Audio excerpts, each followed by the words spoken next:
Makikita nyo po, ayan na po ang kanyang bunga. So look at that. Ayun oh.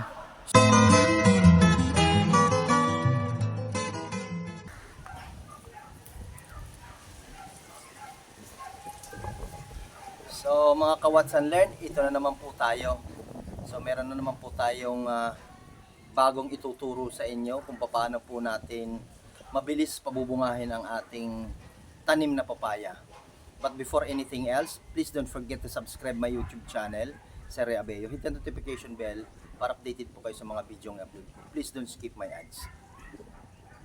Ayan, so mga ka-Watch and Learn, ngayon pong araw na ito ay pag-uusapan po natin or ituturo ko sa inyo kung paano po natin pabubungahin ang ating papaya ng mabilis. So meron po akong itinuro sa inyo dati kung paano po pabubungahin natin yung mga lalaking papaya, kung paano po natin sila aalagaan para magkameron ka ng maayos na bunga. Meron din po tayo na pag-usapan dati kung paano po tayo makakapamili ng lalaking buto at mga healthy na buto. So kaya ngayon pong araw na to ay samahan nyo po ako, Watch and Learn.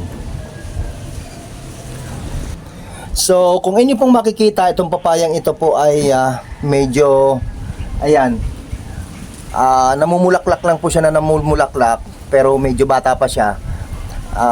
Ang gusto po natin mangyari dito ay mapabunga po natin siya ng mabilis para makapitas po tayo ng maaga ng kanyang bunga. So syempre, ayan, sundan nyo lang po ang aking gagawin.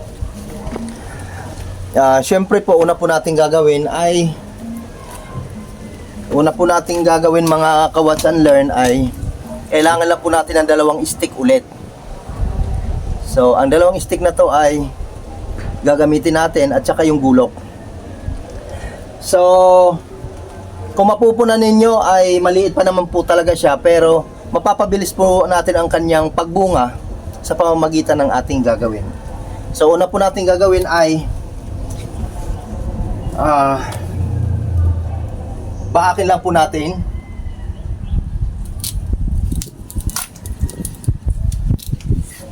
Then napakasimple lang po yan. Tusukin lang po natin siya. Ayun. Then sa kabila, ipako-cross natin.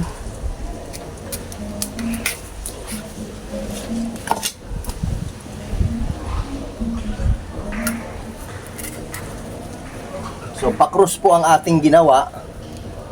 Ayan. Huwag po kayong mag-alala, ay hindi po yan mamamatay.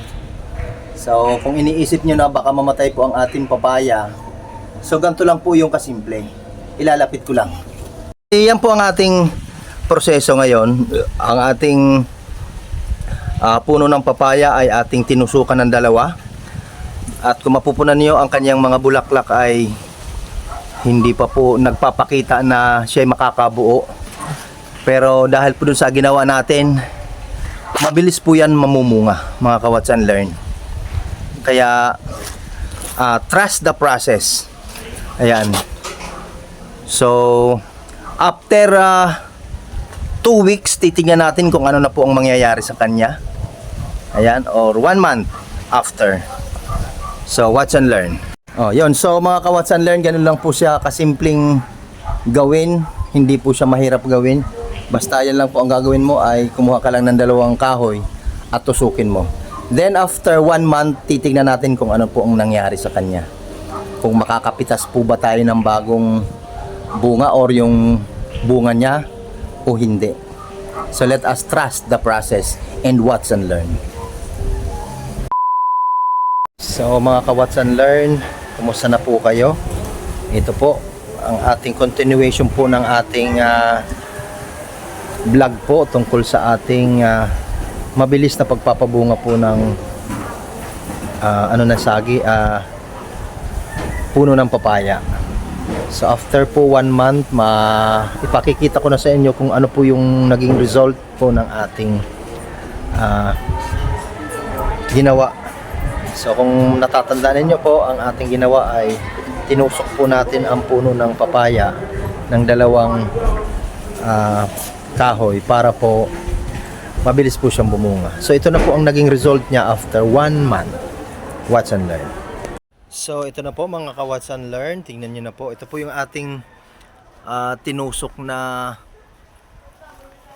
kahoy po. Ayan. So kung makikita niyo po, ayan na po ang kanyang bunga. So look at that. Ayun oh. So sunod-sunod po ang bunga niya.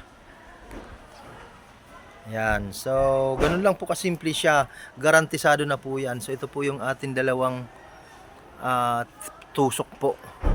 Ano po yung kahoy na ating inilagay. So ayan po. Sunod-sunod po talaga ang bunga niya.